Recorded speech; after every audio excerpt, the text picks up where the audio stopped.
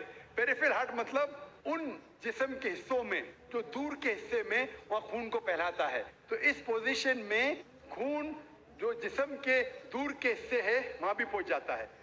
جب یہ سجدے کے پوزیشن میں ہم گھٹنے ٹیک رہے تو یہاں دیر از پریشر آن دا نیز and the muscles. It is good for the back ایک. اور ہم جب پھر سے جلسے کی پوزیشن میں آتے ہیں سجدے سے اٹھتے ہیں تو خون واپس اپنی جگہ پہ آتا ہے, بدن کا حصہ ریلیکس ہوتا ہے, ہمیں آرام ملتا ہے. اور اس کے بعد جب ہم اٹھتے ہیں قیام پوزیشن میں ہمارا وزن ہوتا ہے بال آف دا فیٹ پہ, پیر کے آگے کے حصے سے اٹھتے ہیں. جو مسلز آپ کے ہے تھائی کے, نی کے, پیروں کے مسلز ہے اس کی ورزش ہوتی ہے. اور یہ مسلز کے لیے اچھے ہے, آپ کے گھٹنے کے لیے اچھا ہے, اور پیٹھ کی بیماری کے لیے اچھا ہے. میں صرف اگر میڈیکل بینیفٹ بیان کروں صلاح کے بارے میں تو انشاءاللہ گھنٹے بات کر سکتا ہوں, لیکن انگریزی میں, اردو میں نہیں. اردو میں کیونکہ مجھے مہارت نہیں ہے.